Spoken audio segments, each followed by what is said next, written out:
ବଲାଙ୍ଗୀର ଜିଲ୍ଲା ଆଗଲପୁର ବ୍ଲକ ଭରସୁଜା ଗ୍ରାମ ପଞ୍ଚାୟତ ପିପିଲିପାଲି ସରକାରୀ ପ୍ରାଥମିକ ବିଦ୍ୟାଳୟର ବାର୍ଷିକ ଉତ୍ସବ ପାଳିତ ହୋଇଯାଇଛି। ଉକ୍ତ ଉତ୍ସବରେ ମୁଖ୍ୟ ଅତିଥି ଭାବେ ଅବସରପ୍ରାପ୍ତ ପ୍ରଧାନ ଶିକ୍ଷକ ଆଦିଗନ୍ଧ ସାହୁ ଯୋଗ ଦେଇଥିବା ବେଳେ ମୁଖ୍ୟ ବକ୍ତା ଭାବେ ବଲାଙ୍ଗୀର ଜିଲ୍ଲା ପୂର୍ବତନ ଅବସରପ୍ରାପ୍ତ ଜଳଛାୟା ପ୍ରକଳ୍ପ ନିର୍ଦ୍ଦେଶକ ସୋମନାଥ ସାହୁ, ସମ୍ମାନିତ ଅତିଥି ଭାବେ ସିଆରସିସି ସନୋଜ କୁମ୍ଭାର, ଶିକ୍ଷା ପରିଚାଳନା କମିଟିର ଚେୟାରମ୍ୟାନ୍ ରୀନା ପୋଡ ଓ ସ୍କୁଲର ପ୍ରଧାନ ଶିକ୍ଷୟିତ୍ରୀ ପ୍ରେମ ବରିହା ମଞ୍ଚ ସିନା ଅତିଥି ଭାବେ ଯୋଗ ଦେଇଥିଲେ।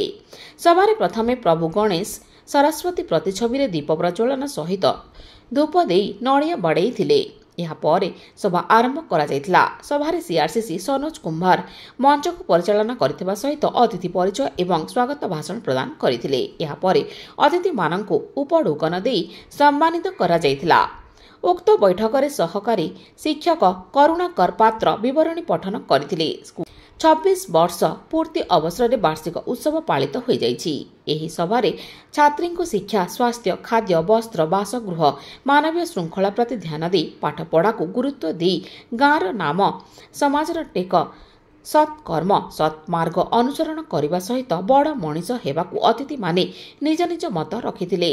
ଛାତ୍ରଛାତ୍ରୀଙ୍କୁ ଗଢ଼ିବା ପାଇଁ ମାତୃଶକ୍ତିର ଶିକ୍ଷା ନିହାତି ଆବଶ୍ୟକ ବୋଲି ଅଭିଭାବକମାନଙ୍କୁ ନିବେଦନ କରିଥିଲେ। ଏହି ସଭାକୁ ପ୍ରଧାନ ଶିକ୍ଷୟିତ୍ରୀ ପ୍ରେମ ବରିହା ସଭାପତି ତୁଲ୍ୟ କରିଥିଲେ। ପୂର୍ବ ଦିନମାନଙ୍କରେ କ୍ରୀଡ଼ା, ନାଚ, ଗୀତରେ ଭାଗ ନେଇ ଉତ୍ତୀର୍ଣ୍ଣ ହୋଇଥିବା ଛାତ୍ରଛାତ୍ରୀଙ୍କୁ ପ୍ରମାଣପତ୍ର ଦେଇ ପୁରସ୍କାର ପ୍ରଦାନ କରାଯାଇଥିଲା।